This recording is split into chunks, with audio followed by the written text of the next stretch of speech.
Hi guys, welcome to day 2 of my mini vlog. ಬೆಳಗ್ಗೆ ಎದ್ದು fresh up ಆಗಿ ನನ್ನ ಪಪ್ಪೀಸ್ ಜೊತೆ ಸ್ವಲ್ಪ ಟೈಮ್ ಸ್ಪೆಂಡ್ ಮಾಡಿ ಆದಮೇಲೆ ಬ್ರೇಕ್ಫಾಸ್ಟ್ ಪ್ರಿಪೇರ್ ಮಾಡಿದೆ. ಸೊ ಇವತ್ತಿನ ಬ್ರೇಕ್ಫಾಸ್ಟ್ ಬಂದು ದೋಸೆ, ಚಟ್ನಿ, ಸಾಂಬಾರು. ಆದಮೇಲೆ ನನ್ನ ಪಪ್ಪೀಸು 4 ಜನ ಹೊಟ್ಟೆ ತುಂಬ ತಿಂದು 4 ಅವತಾರದಲ್ಲಿ ಮಲಗಿದ್ರು. ಮಧ್ಯಾಹ್ನ ಟಿ ವಿ ನೋಡಿಕೊಂಡು ಟೈಮ್ ಫುಲ್ ಸ್ಪೆಂಡ್ ಮಾಡಿದೆ. ಆದಮೇಲೆ ಸಂಜೆ ಆಯಿತು, 1 ಗ್ಲಾಸ್ ಬಿಸಿನೀರು ಕುಡಿದು ಮನೆಯೆಲ್ಲ ಗುಡಿಸಿ ಪಾತ್ರೆ ತೊಳೆದು ಆದಮೇಲೆ ನಾನು ನನ್ನ ತಮ್ಮ 1 ಗ್ಲಾಸ್ ಮಿಲ್ಕ್ ಕುಡಿದ್ವಿ. ನಮ್ಮ ಪಪ್ಪೀಸ್ ಬಂದು ಇಬ್ರಿಗೂ ಒಂದೊಂದು ಬಿಸ್ಕೆಟ್ ಕೊಟ್ಟೆ. ಸಂಜೆ ನಾನು ಫ್ರೆಶ್ ಅಪ್ ಆಗಿ ನಾನು ನನ್ನ ತಮ್ಮ ನಮ್ಮ ಅಜ್ಜಿ ವಾಕಿಂಗ್ ಹೋದ್ವಿ. ನಮ್ಮ ಮನೆ ಹತ್ರ ಇರೋ ಲೇಕ್ ಹತ್ರ ಹೋದಾಗ ಈ ಬ್ಯೂಟಿಫುಲ್ ಸನ್ಸೆಟ್ ವ್ಯೂ ನೋಡಿದ್ವಿ.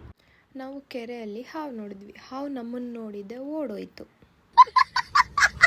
ವಾಪಸ್ ಮನೆಗೆ ಬಂದಾಗ ನಮ್ಮ ಪಪ್ಪೀಸ್ ಈ ಥರ ಕಿತ್ಲಾಡ್ತಿದ್ರು. ರಾತ್ರಿ ಊಟಕ್ಕೆ ರಾಗಿ ಮುದ್ದೆ ಮತ್ತು ಟೊಮೆಟೊ ಚಟ್ನಿ ಮಾಡಿದ್ದೆ. ಆದಮೇಲೆ ನಾನು ನನ್ನ ತಮ್ಮ ಊಟ ಮಾಡಿದ್ವಿ. ನಮ್ಮ ಪಪ್ಪೀಸ್ಗೂ ಊಟ ಇಟ್ವಿ, ಅವರು ಊಟ ಮಾಡಿದ್ರು.